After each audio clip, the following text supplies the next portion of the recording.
Tingin niyo po ba kaya pa bang ayusin itong mga jeepney na 'to, idaan sa rehabilitation? Marami na po kaming na-rehabilitate na mga jeepneys. Pinapakita po natin ito sa Kongreso, sa Senado, na sumunod tayo doon sa specification na binigay ni DOTR. Ginastusan natin ito, napanatili natin yung ating kultura at higit sa lahat, matibay siya, safe siya, ginagamit natin sa loob ng 70 years na at higit sa lahat, hindi natin kinakailangan magtaas ng pamasahe na nakakaapekto doon sa inflation. Bakit hindi ito yung tignan ng ating gobyerno? Especially nitong DOTR at LTFRB, ang dami na nating ipinakitang modelo, hindi po tayo pinakikinggan. Ang pinakikinggan yung gawa sa labas. Bakit yung CARS program na may 9 billion pesos tayo?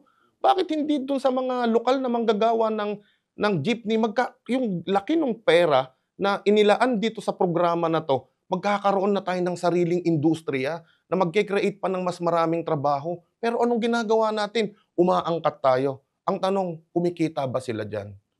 'Di ba? Nang pailalim. Na nagpapahirap do'n sa programa na hindi kami makasunod. Kasi hindi naman tayo pinanganak kahapon lang para hindi natin maramdaman na yung modernisasyon ang kaakibat ay korapsyon. 'Yun ang tinitignan natin. Maraming ways na puwede tayong mag-modernize. Alam niyo kung sinubukan natin itong inilalatag natin sa kanilang solusyon at yung solusyon nila at pinagtagpo natin sa gitna, baka nakausad na yung modernization, eh. Hindi po ba? Na okey din pala yung, solusyon na inilalatag ng manibela. Itong solusyon natin, yung solusyon ng gobyerno, bankrupt yung, kooperatiba. Bankrupt din yung bangko, DBP at Land Bank kaya hindi na siya nagpapautang ngayon in terms do sa, budget ng modernization. So bakit pa natin ipagpapatuloy? Ibig sabihin lang tama po yung pinaglalaban namin.